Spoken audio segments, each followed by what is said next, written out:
Buenas noches, comunidad de Macondo. Es 21 de diciembre y hoy es el último jueves de Macondo del año 2023.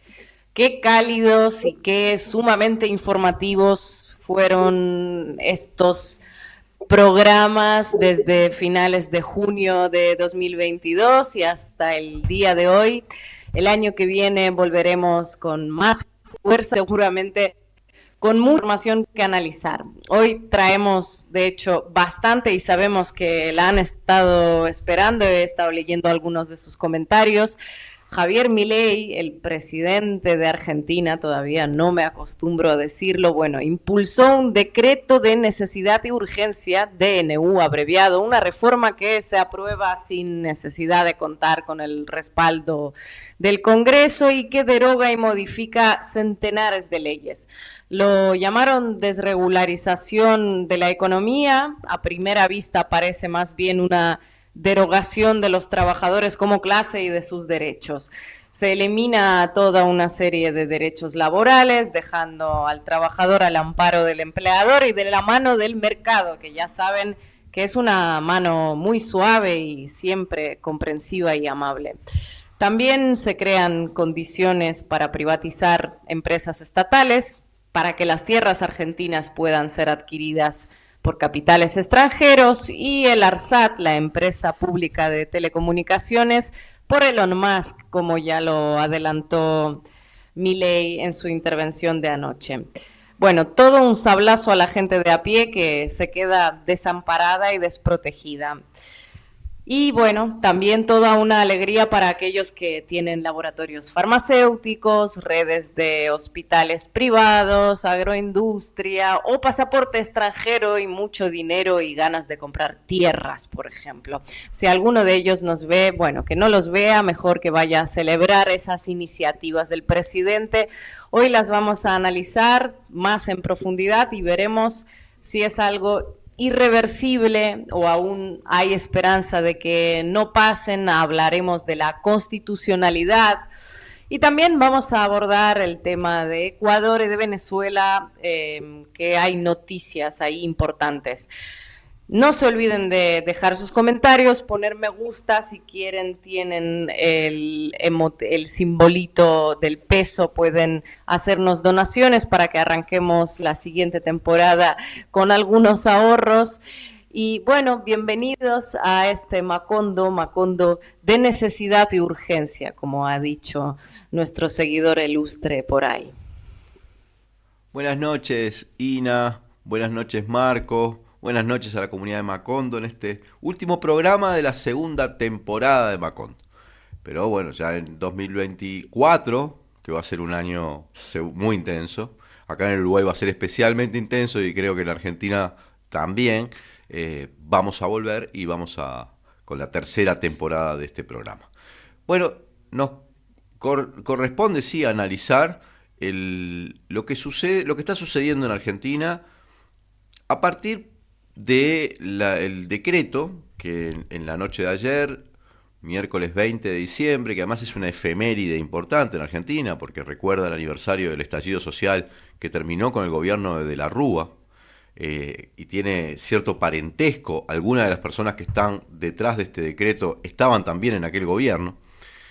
Y Javier Milei hace una cadena donde anuncia un paquetazo que debe ser analizado tanto en su contenido como en su forma, porque tiene características en ambos sentidos que son tremendamente desafiantes para la democracia argentina. Pero lo dejo esto como una introducción para que Marco arranque y vamos a conversarlo entre los tres.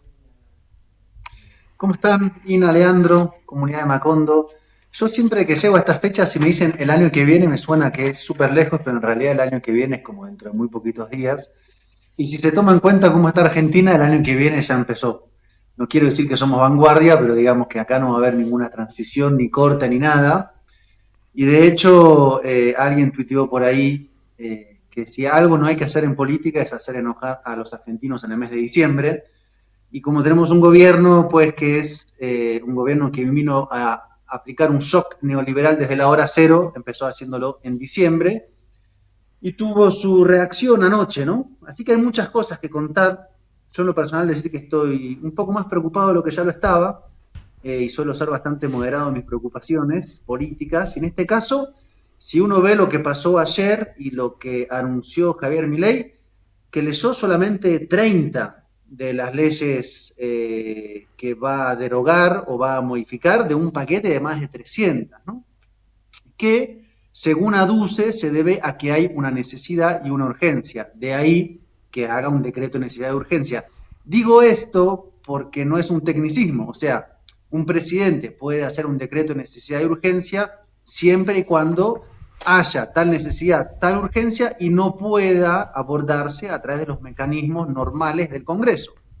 Lo que muchos y muchas dicen es, en todo caso, sí hay urgencias sociales. Está claro, hay una situación de pobreza difícil, de inflación, pero hay un Congreso que puede sesionar y de ninguna manera habilita que se reforme más de 300 leyes que tienen que ver con un conjunto de temas absolutamente diversos, desde los clubes para que sean sociedades anónimas y Macri pueda traer un fondo de Qatar, hasta las obras sociales, hasta dejarle un espacio para que entre la empresa de Elon Musk, Starlink, dicha con nombre y apellido, hasta darle más espacio a las obras sociales. O sea, es una suerte como de ambición refundadora neoliberal hecha en un decreto de necesidad de urgencia, leído como si no pasara nada, y bueno, esto es lo que hay, y claro, tuvo una reacción.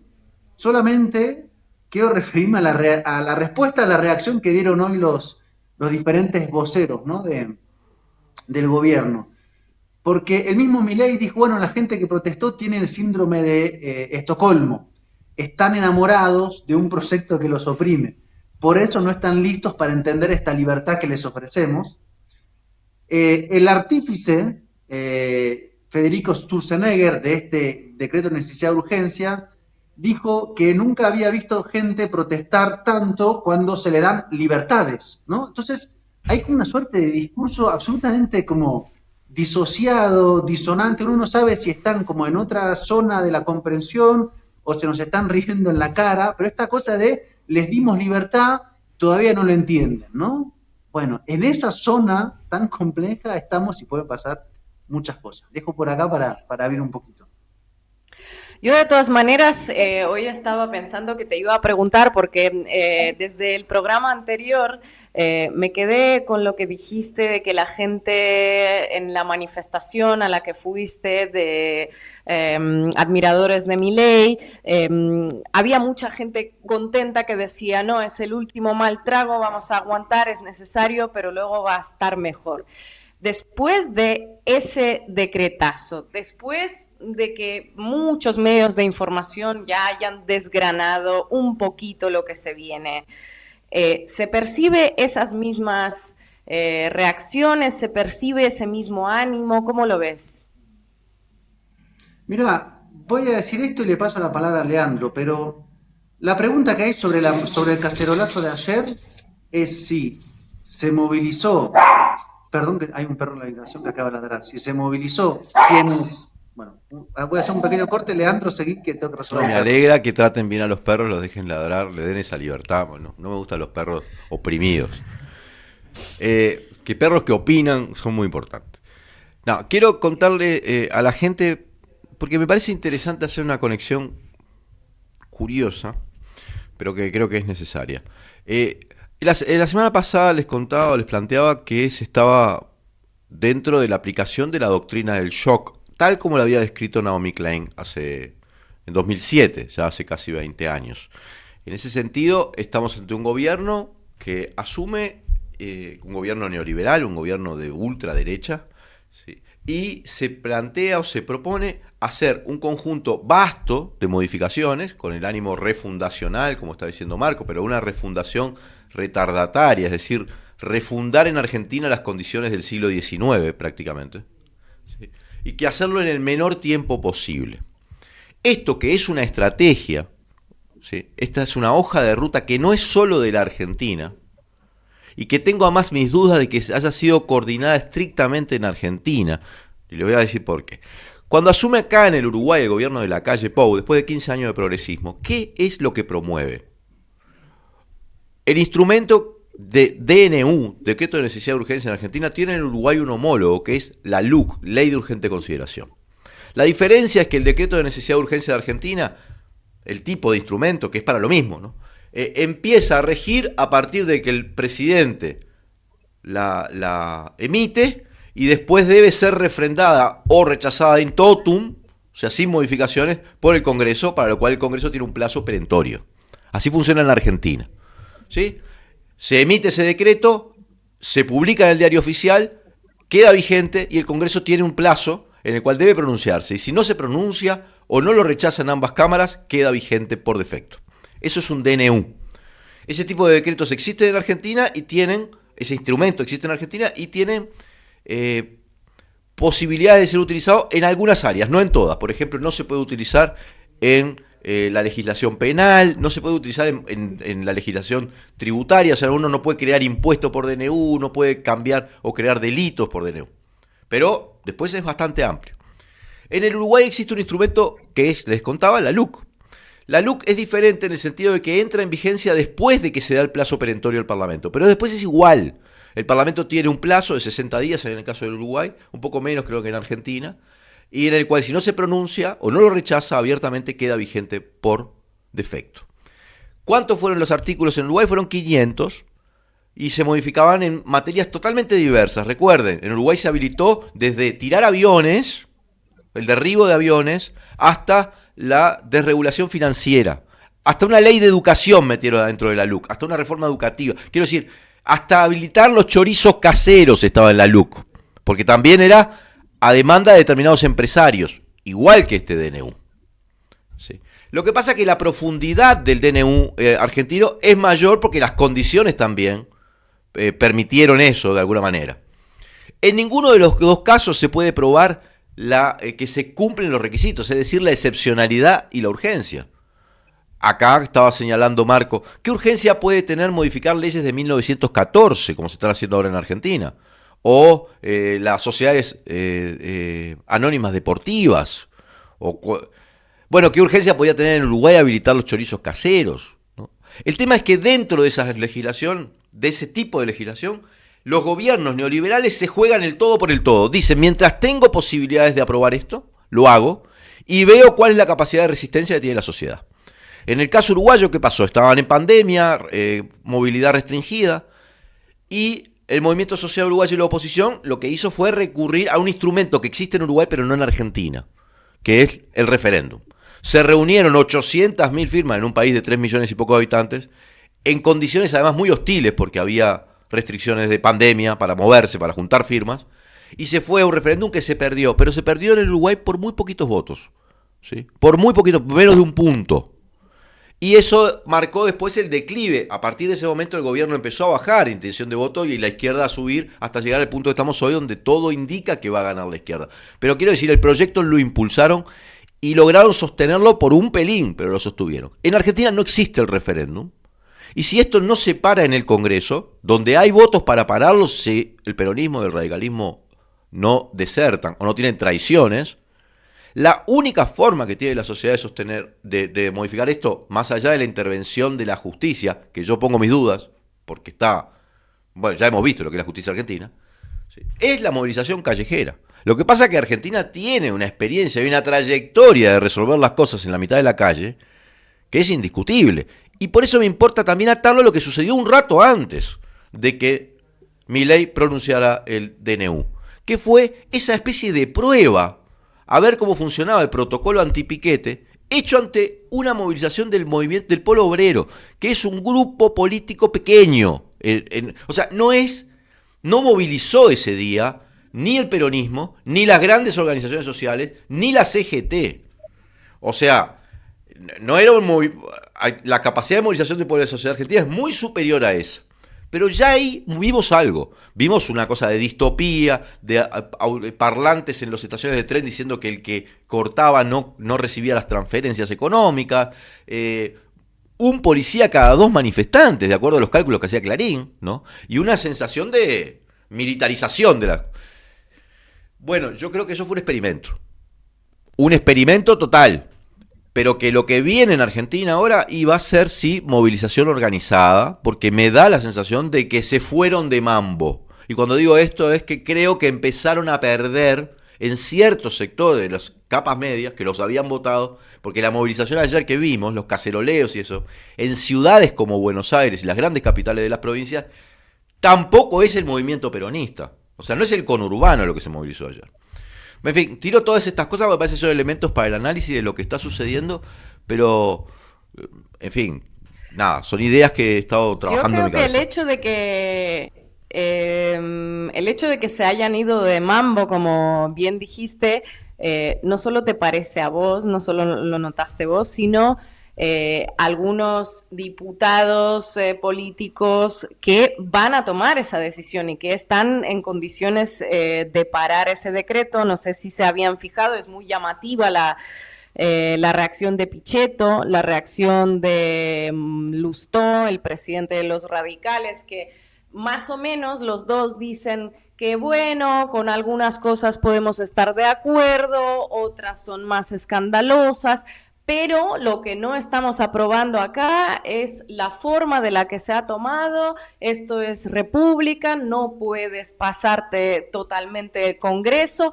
Entonces estamos viendo a unos sectores que pueden oponerse y están en su derecho a oponerse a ese decreto en caso de que, bueno, estén apoyados en la calle. Otra cosa que le quería preguntar a Marco, a ver si ahora no nos interrumpe el perro, es ¿qué dicen los medios locales? Porque hay informes de que La Nación Plus o La Nación Más, como le dicen, TN, no están contando demasiado sobre la presencia de la gente y que no han hablado demasiado sobre los cacerolazos. ¿Eso es cierto? Sí, hago una pequeña explicación. Estoy en un departamento en la Ciudad de México y es una ciudad que está llena de ardillas y entonces el perro ve pasar las ardillas y de repente quiere comunicarse. Eh, a ver, muchas cosas. Primero retomo esto último que decía Sina y Leandro. Hay una correlación que va a haber entre la posición de quienes voten, si es que se llega a esa instancia, en ambas cámaras del Congreso y la presión callejera. Cuanta más presión, cuanta más movilización, tanto de tipo capas medias como de centrales sindicales, movimientos sociales que ya están comenzando a armar los planes de movilizaciones y protestas, más eso condiciona el voto. Pero retomo con tu primera pregunta, Ina. El tema es, hasta el momento, ¿se movilizó quienes no votaron a Milei o perforó un poco a la base de votación de Milei? Y si no es así y solo se movilizó la oposición a Milei, es decir, que no lo respaldó en las urnas, todavía estamos en nuestro campo político, que es grande, que logró 47%, pero no ha hecho mella en quienes lo han votado en las presidenciales. Y por eso es que de hecho lanzaron este DNU a 10 días de haber asumido las presidenciales, porque el cálculo es que dentro de 3 meses van a estar mucho peor que ahora. Mucho peor por razones objetivas, porque están liberando todos los precios, porque la inflación va a tocar un 30% mensual y esas capas medias que hoy entienden lo que está pasando, pero todavía el impacto empieza recién a sentirse, en 3, 4, 5 meses va a ser mucho peor. Entonces el gobierno tiene que hacerlo ya, el shock político-económico, aprovechando cierta desorientación en general del peronismo, la fragmentación en el Congreso, y como bien decía Leandro, es más fácil que una ley, porque una ley, digamos, te la tiene que aprobar las dos cámaras para que sea efectivamente ley. En este caso, con que una cámara te la apruebe, ya el DNU entra en vigencia. Dicho al revés, para que sea rechazado lo tienen que rechazar ambas cámaras. Entonces uno puede presuponer que el cálculo está, por ejemplo, que tal vez en el Senado tengan los votos suficientes. Ahora, lo que están haciendo es una reingeniería política, económica de cómo funciona en Argentina. Entonces hay que ver, digamos, qué capacidad de resistencia van a tener. Es una pulseada. Y finalmente, ayer en la tarde, como bien decía Leandro, ante la marcha hubo 2 policías por cada persona. En la noche no sacaron policías, para mí acertadamente, porque si anoche sacaban policías, era una situación que podía salirse de las manos a las 2 de la mañana en pleno Buenos Aires y donde había. Y ahí también vamos a ver, porque el gobierno está con un discurso muy duro, muy rígido, muy policíaco, muy de amenaza. Ahora, si le crecen las movilizaciones, también tiene que ver qué hace, digamos, porque vino amenazando, perdón, desde hace meses que va a impedir que se corte la calle, y esa pulseada, si escala, también es peligrosa, porque reprimir, una cosa es decirlo, otra cosa es hacerlo, otra cosa es lo que eso empieza a traer como consecuencias políticas. Estamos ahí. Ahora, déjenme decirles lo siguiente. Si este DNU entra en vigencia, no es frenado o porque una Cámara dice que sí, o porque se empieza a diluir el tiempo en la Asamblea Legislativa y finalmente no se termina de decir nada, que es lo que ha pasado con otros DNU, estamos ante una situación crítica, que es un gran negocio para las empresas privadas. Cada ley que modifica tiene un empresario concreto atrás y es una tragedia para el conjunto de la sociedad. O sea, no quiero hablar mal de ningún otro modelo económico, pero vamos hacia una peruanización de nuestro sistema político-económico, lo cual es un problema mayor. Sí, Sí, justo hablabas de la peruanización, muchos lo han comparado precisamente con el Fujimorazo, ¿no? Del 92, cuando Fujimori disuelve el Congreso, básicamente. Yo más allá de eso lo siento como una suerte de medidor, porque a mí me parece, si le dejan pasar esto, ¿qué otra cosa no le dejarán pasar? Es como, ya es puerta abierta a que haga todo lo que se le ocurra por decreto, ¿no? O sea, pasando del Congreso totalmente. a ver, me parece una cosa, Ina y Marco, no sé a ver qué opinión tienen. Capaz que me estoy Vos que sos más optimista, Leandro. bebiendo mucho en fuentes clásicas. No, lo que pasa es que yo creo que hay determinadas transformaciones que requieren condiciones, llamémosle así, condiciones revolucionarias. O si querés, para la derecha o para la izquierda. Hay transformaciones que se pueden hacer, digamos, en el espacio democrático y hay otras que no. O sea, no así nomás, no sosteniendo la paz social, porque la paz social se mantiene dentro de determinados rangos de transformaciones. Vos no podés refundar un país por decreto, un país como Argentina, pero en general ninguno, ¿sí? Sin que esa especie de empate que existe, porque hay que reconocer, en Argentina no ganó Milei con el 95% de los votos, ganó en el balotaje la segunda vuelta y con el 56%. En un contexto, además, de crisis que redujo, si querés, la expresión electoral del peronismo, pero la redujo al 44%, no es que la redujo al 15%. ¿Sí? Entonces, en una sociedad así y Te hago una con... pregunta. Sí, ¿Me permitís hacerte esta pregunta? sí. A ver cuál es tu análisis. ¿Vos pensás que cuando lanzaron el DNU anoche, no calcularon que iba a haber una reacción social? ¿Y pensás que esa reacción social fue mayor a la que pensaron o menor? Es decir, ¿están preparados para pulsear de una forma muy fuerte y muy violenta para que pase? ¿O están entrando en zona de zozobra? Digo, Yo porque es interesante calculo... intentar proyectar qué es lo que ellos ven. Bueno, Marco, vos, Ina y nosotros tres somos personas que estamos viendo todo el tiempo la situación, sobre todo de América Latina, pero de bastantes países. La situación política. No es que nos jactemos de conocerla en profundidad, pero conocemos bastantes detalles, a veces alejados a la gente que está en cada uno en su país, ¿no? Yo ayer me quedé mirando la televisión argentina hasta altas horas de la noche, hasta las 2, 3 de la mañana, porque me pareció sorprendente el nivel de reacción, no la reacción ante un DNU de esas características. También el DNU me pareció, aunque ya se venía anunciando que iba a tener un montón de cosas, no sé, nunca me imaginé que fueran a suprimir el derecho a huelga en determinados sectores.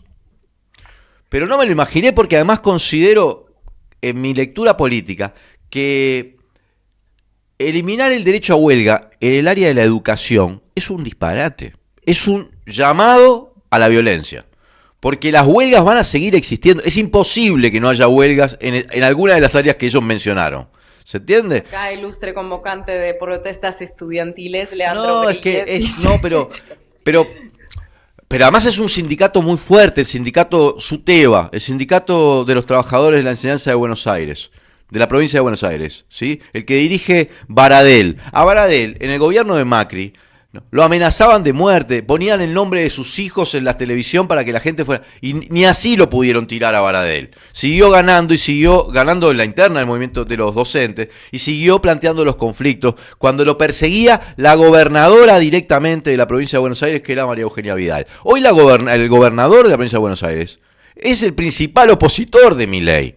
Y los sindicatos, prohibir el derecho a huelga en algunos ámbitos. Bueno, me pareció extraordinario. La supresión de la licencia por maternidad. Supresión no, limitación. ¿No? Hay algunas medidas que tienen que generar un rechazo social muy amplio. Entonces la movilización ayer fue mucho más importante de lo que yo preveía, por lo menos yo, y además fue muy extendida en el territorio argentino, no fue solo en la ciudad de Buenos Aires, fueron todas las capitales provinciales, diría yo, y en algunas ciudades muy importantes como La Plata. O sea, hubo movilizaciones y además la composición social de esa movilización, con independencia de si los que se movilizaron fueron gente que ya no lo había votado a Milei, bueno, claramente no tiene la composición social todavía de la que realmente producen las crisis tremendas en Argentina. Y ellos lo saben muy bien. No es lo que pasó ayer, era las clases medias de las capitales. No es el conurbano, no es la matanza, no es qué pasa cuando empiecen a aumentar los precios a un punto de que la gente no pueda comer. En Argentina pueden llegar a suceder saqueos masivos. Se ha vivido, en condiciones bastante recientes, además, en los años. Entonces, ¿cómo se maneja eso policialmente? Porque están planteándole a la gente que dentro de 3 meses no va a poder comer. Hoy la capa media argentina pasó a la pobreza, pero la pobreza pasó a la indigencia prácticamente. El arroz, por poner un ejemplo... ¿Cómo se maneja eso? Ellos mismos te lo respondieron en campaña. Te lo respondieron en campaña, te lo respondieron en entrevistas, te lo dijo Bullrich el otro día, que se va a cumplir la ley a rajatabla y se van a despejar las zonas. ¿Qué quiere decir despejar las zonas? Que se va a reprimir. Bueno, pero pará, porque reprimir en la provincia de Buenos Aires, si por ejemplo la gente no le da la plata para comprar el arroz... La provincia de Buenos Aires no va a acatar esa ni ley antipiquetes, si ya lo anunciaron, que no va... Bueno, pero es ahí donde se define buena parte del partido. A mí me parece difícil, o sea, yo no estoy diciendo que no vaya a ser... Yo creo que es inviable este proyecto. Voy a decirlo así honestamente. No creo que remodelación de la Argentina se pueda hacer así. Esto se va a definir en la provincia. Lo que también creo, como me dijo hace unos días Pepe Mujica, es esto camina hacia la violencia. Es evidente. O sea, está planteado así. Y esto me preocupa mucho, claramente, porque... Hacia la violencia y hacia el odio, ¿no? El odio dentro de la propia clase trabajadora, ¿no? Esos trabajadores que han votado a Milei pensando que lo iba a pagar la casta. Sí, y las capas medias. O sea, acá la capa media te están quitando el tope a los aumentos de las obras sociales, que son cosas de las capas medias. O sea, yo creo que es ahí donde se va a ver si se rompe su por ahora consenso, que insisto, viéndolo del lado positivo, nunca un presidente había tenido una protesta así a 10 días de asumir. Ahora, también ningún presidente había intentado hacer semejante cambio a 10 días de asumir. Yo a priori no parto de lo imposible, es decir, no parto de la idea de esto no se puede hacer. Digo, porque bajo esa idea parecía imposible que Milei fuera presidente de la República Argentina y Milei es el presidente de la República Argentina. O sea, esta idea de no puede pasar porque hay una serie de anticuerpos naturales, me gusta, pero no necesariamente la tomo como forma de pensar lo que va a pasar.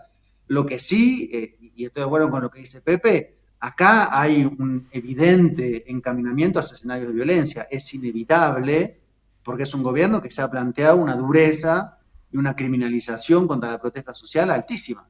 Y si esta protesta va a seguir escalando, ¿qué es lo que va a pasar? O el gobierno se tira para atrás, lo cual se ve difícil, porque está intentando disciplinar y resetear al país, o vamos a situaciones muy difíciles. ¿Cuál será la reacción social ante las situaciones difíciles? Bueno, me parece que es lo que está por verse, pero hemos entrado a jugar muy fuerte, muy rápido, y creo que el Milei y quienes lo acompañan, digo, paréntesis, cuando se ve el DNU se ve cuáles son los actores económicos que están junto, detrás o delante de Milei, digamos. O sea, hay un DNU, perdón, una ley especial para las azucareras. ¿Quiénes son las azucareras? Bueno, el ingenio azucarero Ledesma, que es el que además está involucrado con crímenes de la dictadura. Bueno, hay digamos, modificaciones que son especialmente para tal y tal empresa. Bueno, lo de los medicamentos genéricos, por ejemplo, Marco. Sí. Sí, sí. Esto se puede explicar porque se ha hablado mucho también de esto.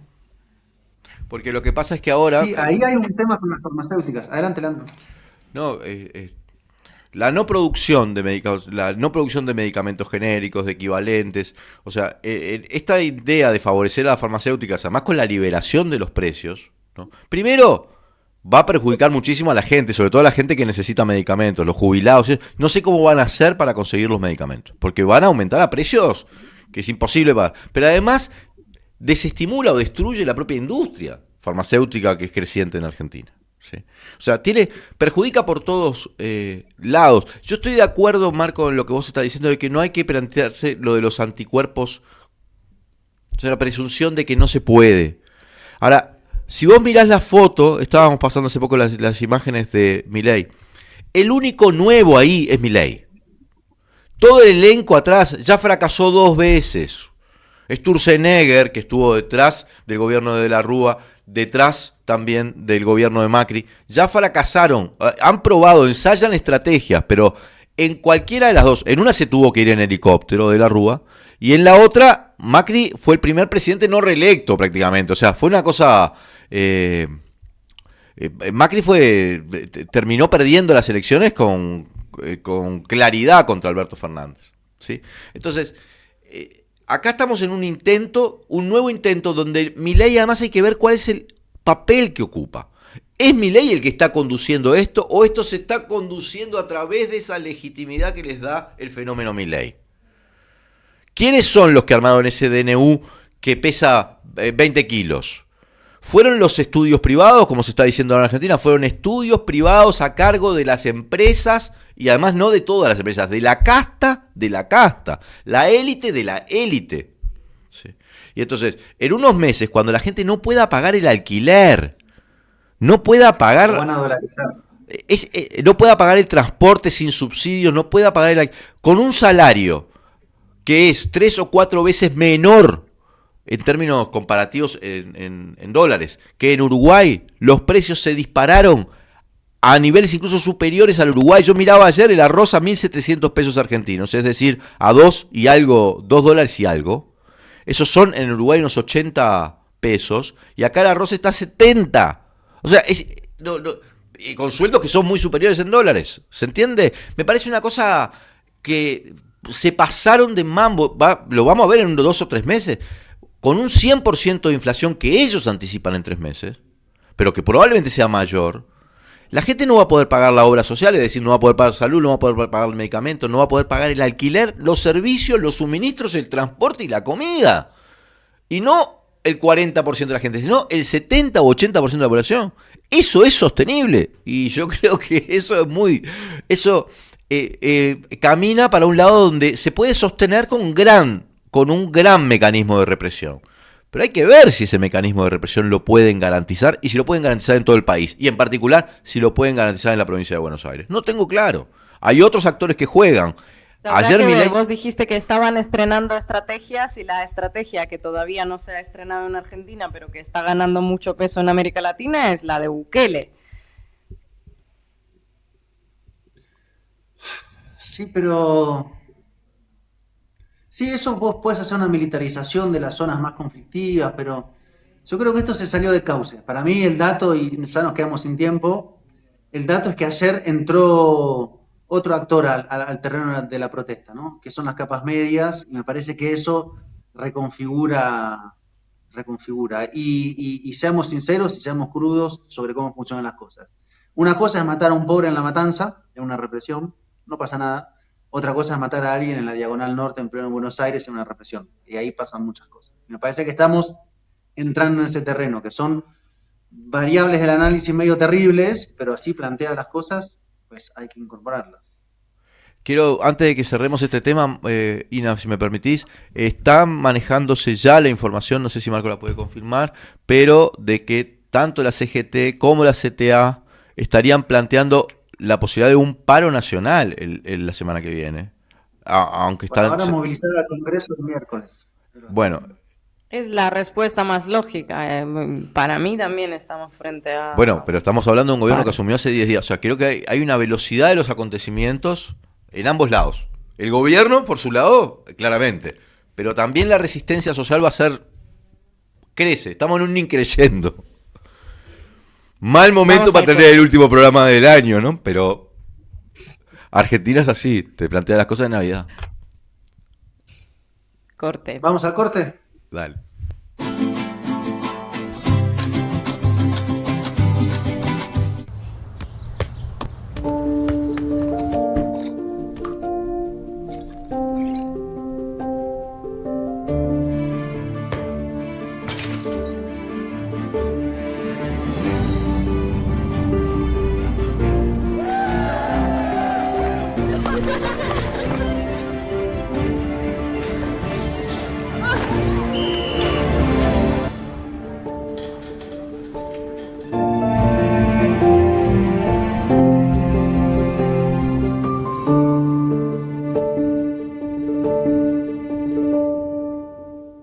Soy Micaela Martínez, trabajadora de Antel.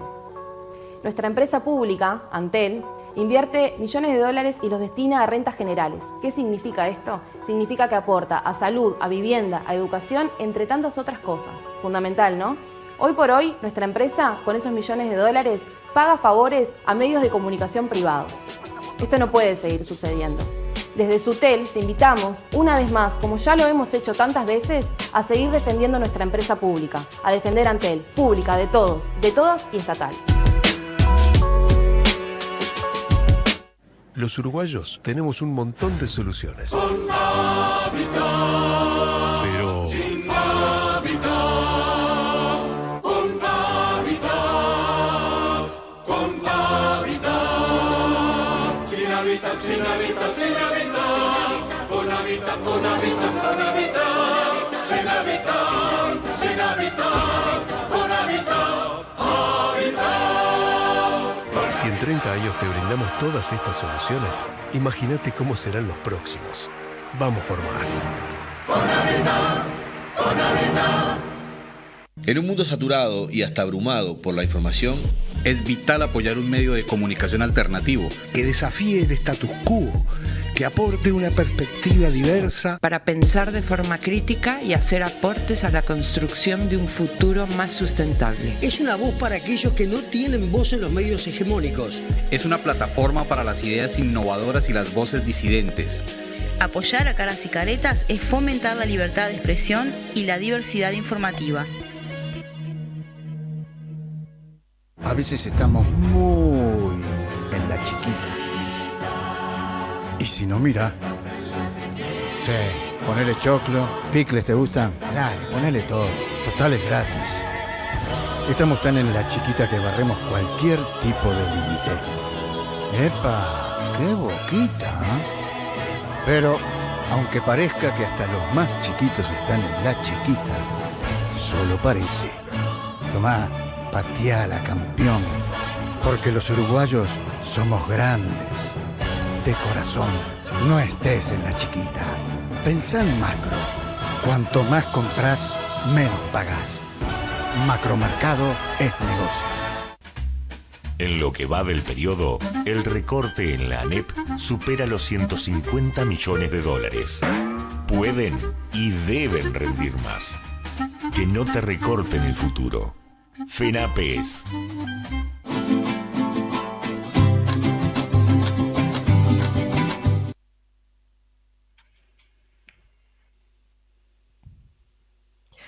Hola, volvemos con Macondo. Disculpen, tenía el micrófono apagado. Gracias a todos los que nos están acompañando. Un montón de gente hoy, haciendo comentarios, incluso haciendo donaciones. Bueno, les agradecemos mucho. Les recordamos que hoy es el último programa de esta temporada y que esperamos contar con todos ustedes y con más gente también en la próxima temporada, que ya en poquitos días les vamos a decir cuándo va a ser que arranque. Vamos a Ecuador, ¿sí? En los últimos días la fiscal general Diana Salazar sacudió todo el sistema político, todo el sistema judicial ecuatoriano en esto que se llama la causa o caso Metástasis, ¿sí? Ordenando allanamientos, muchísimos allanamientos, con la detención incluso de autoridades de la magistratura, el intento de localización de Jorge Glass, que ustedes recordarán, ex vicepresidente ecuatoriano, estuvo mucho tiempo preso, salió, pero ahora lo quieren involucrar nuevamente. Este es un tema bien importante porque da toda la impresión de que la fiscal Diana Salazar es la que encabeza el lawfare, como decimos habitualmente, que es la guerra judicial contra básicamente el correísmo y todo lo que sea la izquierda ecuatoriana. Nos acompaña el periodista Orlando Pérez para conversar sobre estos temas. Orlando, ¿estás ahí? Hola, ¿qué tal, Leandro? ¿Qué tal, Marco, Ina? ¿Qué tal? Qué gusto verlos de nuevo, ¿cómo están? Muy bien, gracias Orlando por estar acá. ¿Es correcto? ¿Podemos decir que Diana Salazar es como la Sergio Moro del Ecuador? ¿Cumple esa función? Que ha sido señalada también por el expresidente Rafael Correa, que la ha atacado muy duro, ¿no? Diciendo, bueno, esta mujer está cumpliendo un papel de persecución. Mira, Leandro, este tema es más complejo que eso porque Diana Salazar es la Sergio Moro, es la Barbosa de Colombia, el Barbosa, el fiscal, es la fiscal de Guatemala, es la misma figura, es decir, ustedes han abordado estos temas en distintas ocasiones y lo han comentado. Los fiscales, también la de Perú, por ejemplo, que en su momento ya creo que ya salió la de Perú, que estaba hasta hace poco, si no me equivoco. Los fiscales en América Latina se constituyen en suprapoderes, en dictadores, en ejecutores de unas políticas y de unas acciones judiciales de persecución, particularmente al campo progresista, porque a la derecha no le persiguen. En el Ecuador tenemos muchos casos de este año 2023, en 2 segundos puedo decir, ha sido el más violento de la historia y este momento constituye el país más violento de América Latina, de América en general. Y los casos de este año están prácticamente ausentes en la agenda política, mediática y judicial de la señora Diana Salazar. En cambio, lo ocurrido estos días tiene que ver con un caso que nace de destapar, de explotar, como se dice judicialmente, el teléfono de un narcotraficante que estaba algunos años preso ya, Leandro Norero, y que fue asesinado en octubre del año pasado en el interior de una cárcel bajo responsabilidad del gobierno del señor Guillermo Lasso Mendoza, que no hay que olvidar ese gran detalle. Es decir, todo lo que ese teléfono contiene tiene que ver con todo lo ocurrido desde octubre del 2022 para atrás. Pero desde diciembre del año 22 hasta diciembre del año 23 han ocurrido tantas cosas, como por ejemplo el asesinato de un candidato presidencial que trastocó completamente la lógica de lo que estaba hasta ese momento ocurriendo en el campo electoral, asesinato del alcalde de Manta, que no es cualquier cosa, el señor Agustín Intriago, del principal testigo del caso que involucraba al presidente, el caso denominado el Gran Padrino, que es el señor Rubén Cherres, que fue asesinado tras una violenta tortura. Bueno, toda tortura es violenta, pero esta fue macabra tortura. Y de eso no dice absolutamente nada la señora Diana Salazar. Y a todo eso le puedes cubrir, además, con un hecho que ya incluso, ya aquí parece que no se sorprende, pero si hablaríamos en Argentina, en España, en México de esto, dirían que está pasando. Todo esto ocurre porque cada vez que puede, el embajador de Estados Unidos sale, da declaraciones y echa lodo a todo mundo. Primero dijo que había narcogenerales, después dijo que había narcojueces y narcofiscales, y hace pocas, creo que 2 semanas no pasa, vinculó a funcionarios judiciales, equipos de fútbol y medios de comunicación. Y todo eso, cuando él sale, inmediatamente hay una actuación, una reacción de la fiscal. La pregunta es, ¿por qué están tan atados esos dos personajes aquí políticos? Porque ya no hay otra forma de mencionar al embajador de Estados Unidos como un actor político, para atacar y soltar información poco a poco, a gotero, que vaya manchando al campo progresista. Y eso es lo que ocurrió estos días. Lo de Jorge Glass no tiene nada que ver con eso, es otro caso, pero sí hay una conexión, que el presidente Correa lo ha denunciado en las últimas 2 semanas, creo es. Cuando se propuso el juicio político a la fiscal, por todo esto que estoy comentando, por parte del bloque legislativo de la Revolución Ciudadana, según Rafael Correa y otras fuentes, ella dijo, ustedes me meten el juicio y yo les meto presos a Jorge Glass y a Paola Pavón. Y eso fue lo que ocurrió, es decir, exactamente es lo que ocurrió esta semana. El domingo aparece una orden de la Fiscalía. Ojo, la Fiscalía le ordena a la policía, no a un juez, le ordena a la policía que localice e inmovilice a Jorge Glass. Eso no es ningún recurso judicial, eso no se acostumbra, no es parte de la tradición jurídica que le ordene la localización y la inmovilización. Eso no ocurre. Eso lo tiene que ordenar un juez. Pero la fiscal es como la presidenta de la República, como la suprapoderosa de este país y ordena lo que le viene en gana. Y obviamente, con esto cierro, Leandro, y les digo, todo esto tiene un propósito. A mí me parece que no hay ninguna duda y es proscribir cualquier posibilidad de que vuelva Rafael Correa al Ecuador, de que la Revolución Ciudadana gane unas elecciones o que algunos de sus líderes puedan al menos tener la oportunidad, como pasó con Luisa González, de llegar al poder vía democrática, vía electoral. Así que a mí me parece que eso se reduce lamentablemente a eso, y la fiscal es una más de los fiscales de América Latina que ya sabemos cuál es su comportamiento. Orlando, qué gusto tenerte aquí, muchas gracias de nuevo. Entonces, diríamos que en última instancia se beneficia de todo el presidente Noboa, quizás, y si es o si no es así, ya me dirás por qué. ¿Cómo evalúas estos primeros meses de gestión? Para aquellos que no están siguiendo. Sí se va a beneficiar.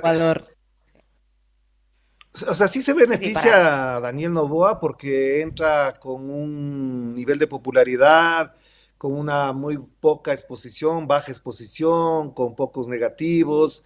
No ha tomado medidas trascendentales, hasta ahora no se conoce una sola medida trascendental que pueda decir esto se avisora para algo interesante, salvo por la ley que aprobó la Asamblea hace 2 días atrás y que es una ley que apunta a captar la mayor cantidad de recursos para poder solventar el déficit fiscal que tiene el gobierno dejado por Guillermo Lasso, que cuando se despidió dijo que él dejaba un país de maravillas y todo lo contrario.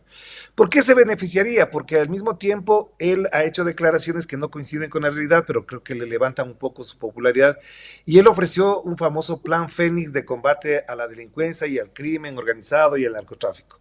Y esto, según él, es parte de ese plan Fénix. Lo que uno se pregunta es por qué lanza un plan Fénix con estas detenciones y a lo que se refiere la investigación es hace más de un año, de octubre de 2022 para atrás.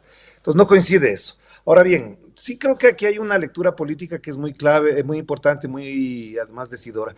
Yo creo que Daniel Noboa al menos ha manejado con mucha prudencia el tono de su comportamiento político con respecto a la izquierda. Él tiene funcionarios, tiene embajadores, tiene ministros que trabajaron en el gobierno de Guillermo Lasso, así que yo creo que es una continuidad, quizás con otro estilo, con otra estética, con otra retórica, pero es exactamente lo mismo, es decir, no va a cambiar sustancialmente. A él le ayudó muchísimo el acuerdo legislativo que tuvo con el Partido Social Cristiano y con la Revolución Ciudadana para elegir las autoridades de la Asamblea, pero de ahí no ha pasado absolutamente nada. Me parece que si él no da mejores señales de lo que puede ser el futuro de este país en los próximos meses, es decir, en el próximo año, no sé si se le acaba la luna de miel ya en este diciembre, pasarán las fiestas navideñas, de fin de año, etcétera, y en enero volveremos a la cruda realidad. Así que sí le ayuda en parte, pero yo no sé si efectivamente esto le va a sostener porque el nivel de violencia no ha bajado. En los últimos días ha habido masacres nuevamente, asesinatos violentos. Se calcula que vamos a estar prácticamente con 25 asesinatos violentos por cada 100.000 habitantes, lo cual nos coloca entre los 10 países más violentos del mundo, sin que exista guerra, sin que exista un conflicto armado, ni nada por el estilo. Así que si eso no lo resuelve, además de la crisis económica, creo que la luna de miel se les acaba con las fiestas navideñas. Orlando, te hago la última, que ya nos vamos quedando sin tiempo, pero me interesaría mucho saber cómo se está reorganizando la Revolución Ciudadana. Quiero decir, toda derrota electoral trae un momento necesario como balance, reposicionamientos internos. ¿Cómo ves que ha sido ese tránsito entre la derrota de Luisa González contra Noboa y este momento? ¿Cómo percibís las fuerzas de ese espacio político? Bueno, la Revolución Ciudadana, tras la derrota del 15 de octubre último, tuvo una convención, ahí no hubo gran exposición de discursos, y lo que sí hubo dos matices muy importantes para considerar. El primero, dijeron, vamos a apoyar la gobernabilidad. Eso no quiere decir que le demos todo el crédito a Daniel Noboa, es decir, van a apoyar las medidas, las acciones, los decretos, las leyes que sean necesarias y urgentes para resolver un problema crónico como el que estoy hablando de la inseguridad, pero al mismo tiempo dijeron con absoluta claridad: no apoyaremos ninguna privatización, no apoyaremos la venta de los bienes públicos, de las empresas públicas, de las hidroeléctricas, etcétera, etcétera. Es decir, y en eso creo que se ha mantenido hasta ahora, es decir, hasta eso ha sido así. Por otro lado, me parece que se afirma la figura de Luisa González como la lideresa de la Revolución Ciudadana en el Ecuador, porque ya sabemos que están varios de sus dirigentes fuera del país. Ella ya es presidenta del Movimiento Revolución Ciudadana. Andrés Arauz fue elegido secretario ejecutivo, y de lo que he percibido y he comentado, incluso con ellos personalmente, están en un recorrido por todo el país haciendo una evaluación. Creo que fundamentalmente para entender por qué en ciertas zonas del país perdieron cuando se daba por hecho que ahí ganaban, y con 5 o 6 puntos más de los que obtuvieron ganaban la presidencia de la República. Por ejemplo, la provincia de Guayas, la provincia de Manabí, a pesar de que ganaron en Manabí, no fue lo que esperaban en porcentajes, y lo mismo en Pichincha y Quito, que es lamentable que haya ganado de esa manera Daniel Noboa, porque se supone que Quito, la capital, en general es de orden más progresista, pero bueno, así están dadas las cosas. Y lo tercero que sí me preocupa mucho también es que, con lo que mencionaba hace un momento, de que se está trabajando para la proscripción casi que eterna, definitiva, de Rafael Correa, en las elecciones del 25 se podrían un poquito más difíciles o más duras de lo que fueron las del 23, porque siempre se consideró que para esas fechas ya Rafael Correa podría estar acá. Con los cambios que ha habido en el sistema judicial, con estas actuaciones de la fiscal, prácticamente queda descartado que la Corte Nacional de Justicia pueda hacer una revisión general de los procesos en contra de Rafael Correa, porque el concurso de jueces que estaba implementándose y que lo dirigía el presidente de la Judicatura, que está preso, sin motivo alguno, porque hasta ahora no se evidencia por qué, obviamente ya se cayó, ya se va a hacer otro concurso, el que dirigía está preso, y los concursantes que estaban, digamos, colocándose en una dimensión distinta a la ocurrida en los últimos 7 años, prácticamente me parece que se ubican o se someten a los dictámenes y a lo que decida la señora fiscal, o prácticamente los van a aniquilar nuevamente, les inventarán cualquier cosa, sacarán chats, porque por cierto, una cosa que es muy importante que se entienda, porque me estaban comentando también en el WhatsApp, es que esos WhatsApp, esos mensajes de WhatsApp que aparecen ahí, como dije, son de octubre para atrás, pero hay algunos que parece que no coinciden con los tiempos, y por lo tanto ya entra en duda y entra en sospecha de que efectivamente fueron sembrados, como se dice vulgarmente ahora ya, esos mensajes para castigar, estigmatizar o condenar a determinados actores políticos. Ecuador, el bastión del lawfare, ¿no? Desde tiempos inmemoriales. Orlando, muchísimas gracias por estar con nosotros de nuevo. Siempre un gusto tenerte. Ojalá volvamos a vernos pronto. Gracias, Orlando. Claro que sí, ya no será este año, sino en el próximo podemos conversar, porque me parece que hay mucho que conversar. Y sobre todo también porque, les digo de verdad, lo ocurrido en Argentina ha dado lugar a pensar muchísimo lo que se hizo en el Ecuador en la parte económica, y creo que se quedó corto Ecuador frente a lo que plantea Milei. A mí me han entrevistado en varias ocasiones para hablar de la dolarización, y yo les digo, lo que les va a pasar es grave, pero cuando veo las medidas tomadas ayer, digo, se les fue la mano, ahí sí ya no hay comparación alguna. Así que bueno, estaremos conversando, que la pasen bien. Gracias, Orlando. Bueno, nos quedan... ¿Qué? Vamos a Caracas. Ah, sí, vamos a Caracas, porque novedades. Por lo menos 2 novedades importantes. Como cantaba Piero, caminando por Caracas, la gente me saludaba. Caracas, Caracas. Bueno, hubo temas importantes. Es un temazo el de Piero, caminando por Caracas, lo recomiendo. Porque el año cerró con muchas novedades en la diplomacia venezolana. Por 2 cosas.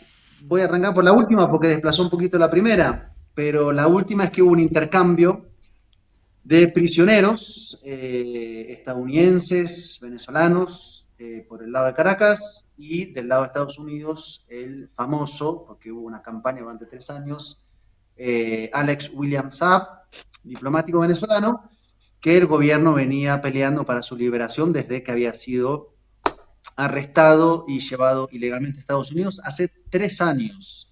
Fue una imagen que descolocó a muchos sectores, porque hay declaraciones ahora dando vueltas de hombres muy importantes como Brian Nichols diciendo hace un año atrás, eso jamás sucederá.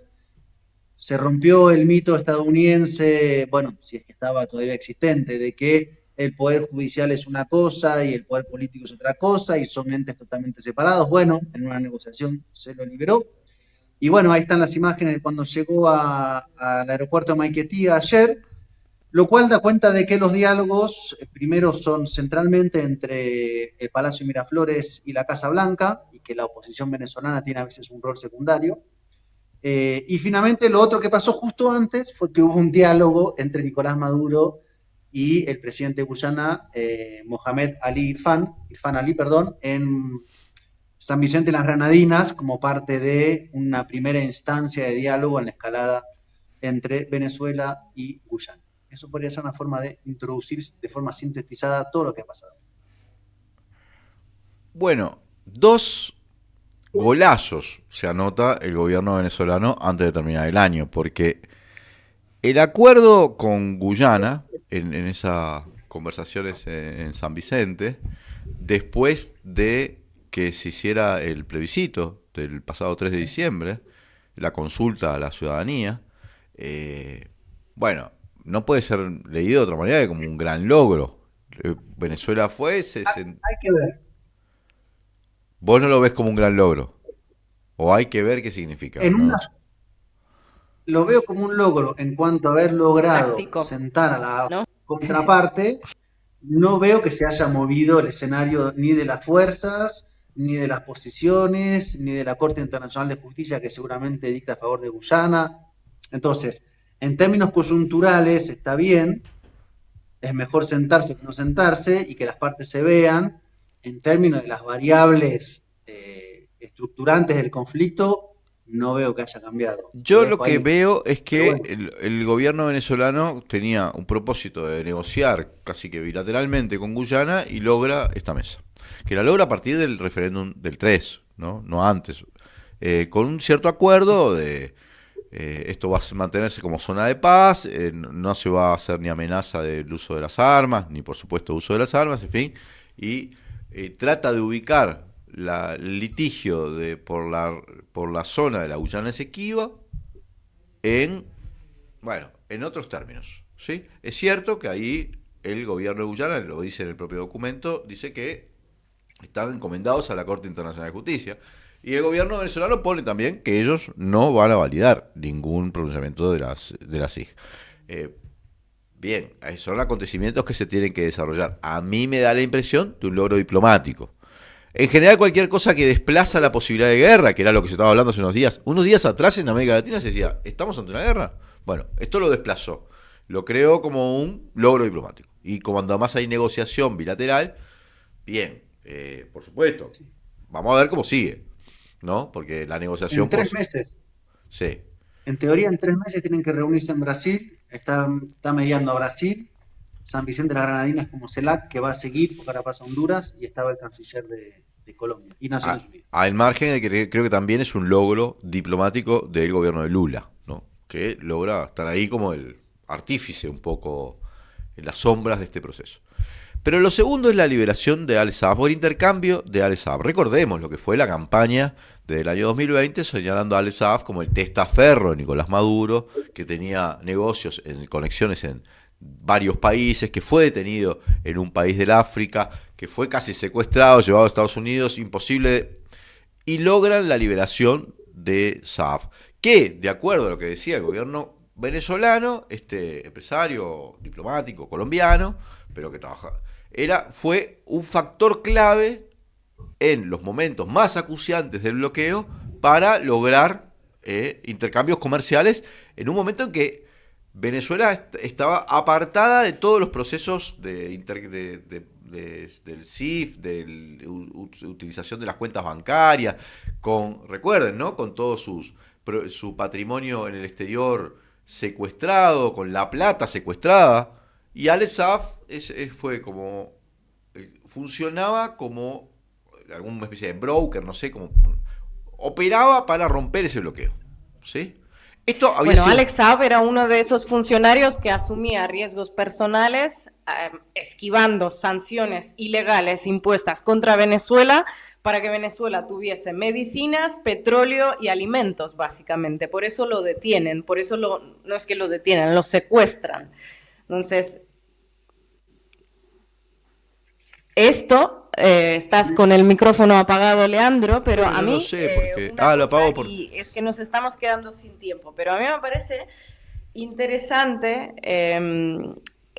un logro de la diplomacia venezolana indiscutible, y creo que es un ataque proxy más de Estados Unidos contra Venezuela, que es frustrado, que se demuestra que no ha tenido ninguna eficacia. Hemos visto cómo se les frustraron los planes de Guaidó para usar a un muñeco contra el país, contra el gobierno de Maduro, cómo no han podido a través de Operación Gedeón cambiar el gobierno, cómo no han podido forzar a nada ese mismo gobierno secuestrando a Alex Saab. Finalmente es todo un encadenamiento de ataques proxy usando a determinados actores, que recordemos que fue con el gobierno de Trump particularmente cruel con Venezuela, y ahora, tras esos esfuerzos diplomáticos, y se ve que determinada apertura de Biden, pues vemos esa recogida de cable, como ven en España, y una derrota de Estados Unidos. Sí, hay un intercambio por esos mercenarios que irrumpieron en Venezuela, pero evidentemente como actor político, diplomático, Alex Saab es muchísimo más valioso que ese grupo de señores que tenía Victorio. De acuerdo, y además esta semana hubo, por ejemplo, una reunión entre el gobierno y la petrolera Repsol. O sea, mientras todo esto va pasando en el ámbito de la diplomacia, en el ámbito de la economía, siguen llegando empresas extranjeras a invertir en el ámbito petrolero. Se ve difícil que eso tenga una marcha atrás, digamos. Recuerdo, por eso... Se nos acaba el tiempo, nos tenemos que despedir hasta la próxima temporada de Macondo. Hasta la próxima. La próxima es el año que viene. Un poco de emotividad. Se nos acaba el tiempo en DirecTV, pero termina tu frase porque podemos seguir en Ina, no. ¿Cómo haré cada jueves? Toda esa parte que no entró en la película oficial la puedes decir ahora, que nos vas a extrañar, que vas a extrañar a todos los muchachos que han estado con nosotros a lo largo de todo este año, algunos de ellos, los más fieles, hasta crearon un chat de Macondo en Telegram. Y bueno, a ellos y a todos los que están conectados les deseamos felices fiestas, que el 2024 sea algo más feliz que 2023, incluso para los argentinos, siento decirlo así. Venían de ganar una Copa del Mundo. ¿Tienen algo ¿no? que añadir? Eso tiene un costo. Y para el mundo en general, sí. Ese comentario, no voy a meterme en ese tema. Venían de ganar una Copa del Mundo. Solo añadir que los quiero mucho, que quiero mucho a toda la comunidad de Macondo, que quiero mucho a Macondo, y que se nos viene en 2024 fabulosos, llenos de conocimientos, y vamos a crecer en ese centro de la distopía mundial, así que, ¿cómo no? Uy, de repente se le ha ido totalmente el sonido. Quiere tanto Cuando la se puso Cursi, Cursi se le debilitó el micrófono. Sí, una cosa curiosa. Bueno, gracias a todos los que nos han acompañado a lo largo de esta temporada. Nos vemos en 2024. Nos vemos y les vamos a ir informando sobre la fecha de reinicio.